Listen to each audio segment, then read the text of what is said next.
गुडघेदुखी हे आजकाल फक्त वयस्करांपुरतं मर्यादित राहिलेले आहे. गुडघेदुखी आजकाल अगदी तरुण वयापासून अगदी 30 पासूनच सुरुवात होते. तर आज आपण याच गुडघेदुखीबद्दल जाणून घेणार आहोत. त्याचे प्रकार, त्याची लक्षणे, कारणे आणि त्याच्याबद्दल असणारे होमिओपॅथीमध्ये असणारे सुरक्षित उपाय. नमस्कार, मी doctor Rishikesh Bhujbal, consulting homeopath, Vimannagar, Pune. आता आपण समजून घेऊया गुडघेदुखी म्हणजे नक्की काय. गुडघ्याच्या सांध्यांचे दोन महत्त्वाचे पार्ट असतात की गुडघ्यामध्ये एक असतं कार्टिलेज म्हणजेच कुर्च्या, तर दुसरं असतं सायनोव्हेल फ्लुइड म्हणजेच द्रव पदार्थ. हे गुडघ्यामध्ये कुशनिंगचं काम करत असतं. त्यामुळे बऱ्याचदा गुडघ्याला काही हादरे बसत नाही किंवा काही नाही. परंतु जेव्हा काही कारणाने यामध्ये झीज होते आणि तिथे वेदना आणि सूज तयार होते आणि आपले गुडघे जास्त दुखायला लागतात. गुडघेदुखीचे सगळ्यात महत्त्वाचे कारणे काय ते आता आपण समजून घेऊयात. एक आहे ऑस्टिओआर्थरायटिस, म्हणजेच कालांतराने वयामानानुसार किंवा खूप जास्त यूज झाल्यामुळे गुडघ्याच्या सांध्याची झीज होते, त्यामुळे गुडघे दुखायला लागतात. त्याला आपण ऑस्टिओआर्थरायटिस असं म्हणतो. त्यानंतर दुसरं महत्त्वाचं कारण आहे रुमॅटॉइड आर्थरायटिस, म्हणजेच सांध्यामध्ये सूज येणे. तो हा एक ऑटोइम्युन डिसीज आहे. त्यानंतर पुढील महत्त्वाचं कारण आहे की अतिवजन. जेव्हा ओबेसिटी जास्त असते त्यावेळी गुडघ्यावरती जास्त प्रेशर येतं आणि गुडघे जास्त दुखायला लागतात. त्यानंतर पुढील महत्त्वाचं कारण आहे की जुनी इंजुरी, म्हणजे कधी गुडघ्याला मार लागला असेल किंवा काय, त्यामुळे सुद्धा गुडघे लवकर झिजतात आणि त्यामध्ये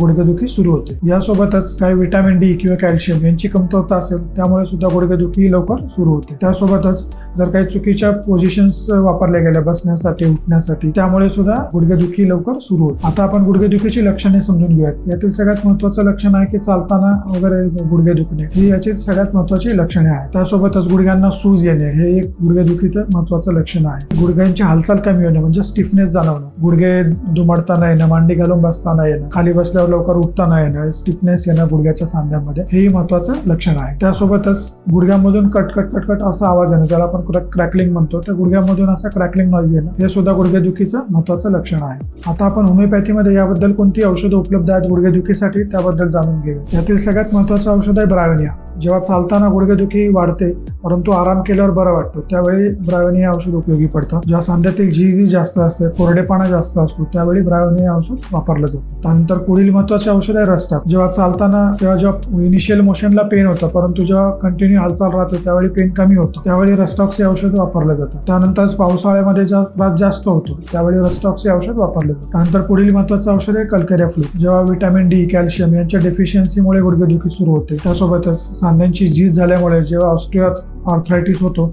आणि गुडघेदुखी सुरू होते त्यावेळी कल्केरिया फ्लोर हे औषध वापरलं जातं. त्यानंतर पुढील महत्त्वाचं औषध आहे आर्निका मोंटाना, की ज्यावेळी खूप जुन्या इंजुरी झालेल्या असतात, गुडघ्यांना लागलेलं असतं, सूज येते, हालचाल कमी होते, स्टिफनेस येतो, त्यावेळी आर्निका हे औषध वापरलं जातं. त्यानंतर पुढील महत्त्वाचं औषध आहे कॉस्टिकम. जेव्हा हाडं कमकुवत असतात, वीक असतात आणि थंडीमध्ये वेदना जास्त होतात त्यावेळी कॉस्टिकम हे औषध वापरलं जातं. हे आता आपण काही कॉमन औषधं बघितली की जी होमिओपॅथीमध्ये वापरली जातात.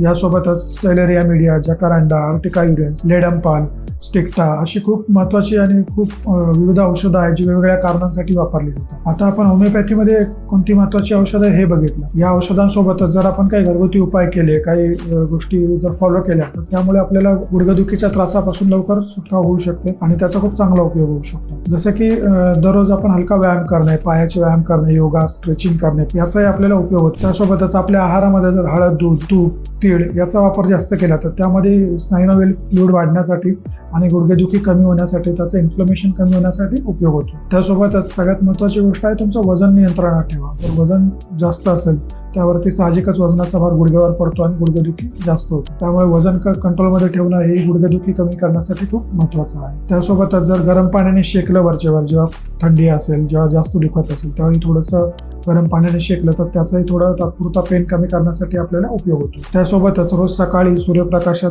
कमीत कमी 15 ते 20 मिनिटं घालवा की जेणेकरून व्हिटॅमिन डी मिळण्यासाठी आपल्याला उपयोग येईल. व्हिटॅमिन डी हे हाडांसाठी खूप गरजेचं असतं. व्हिटॅमिन डीच्या कमतरतेमुळे या गुडघेदुखी वाढते, तर ते टाळण्यासाठी रोज सूर्यप्रकाशात थोडा वेळ तरी घालवा. आता आपण गुडघेदुखीबद्दल सर्व काही जाणून घेतलं. तर गुडघेदुखी होत असताना साध्या मेडिकलमध्ये जाऊन एखादी पेन किलर घेणं आणि तीच वर्षानुवर्ष घेणं हे आरोग्यासाठी नक्कीच खूप हानिकारक आहे. तर हे टाळण्यासाठी जर तुम्ही होमिओपॅथीमध्ये उपचार घेतले आणि जर काही ज्या आपण गोष्टी सांगितल्या त्या फॉलो केल्या तर तुम्हाला नक्कीच फायदा होईल. होमिओपॅथीमध्ये फक्त वेदना कमी केली जात नाही तर त्याचा मूळ कारण शोधून त्यावर उपाय केला जातो. त्यामुळे तुम्हाला गुडघेदुखीवर लॉंग टर्म रिलीफ पाहिजे असेल तर तुम्ही होमिओपॅथिक ट्रीटमेंट नक्कीच घेतली पाहिजे. जर तुम्हालाही असा गुडघेदुखीचा काही त्रास असेल आणि तुम्हाला होमिओपॅथिक ट्रीटमेंट चालू करायची असेल तर खाली दिलेल्या नंबरवर नक्कीच संपर्क करा.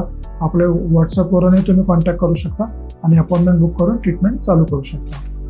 जर तुम्हाला हा व्हिडिओ आवडला तर नक्कीच लाईक, शेअर आणि सबस्क्राईब जरूर करा जर तुम्हाला आरोग्याविषयी इतर कोणत्या टॉपिकविषयी माहिती हवी असेल तर ते कमेंट बॉक्समध्ये नक्कीच करा. थँक्यू.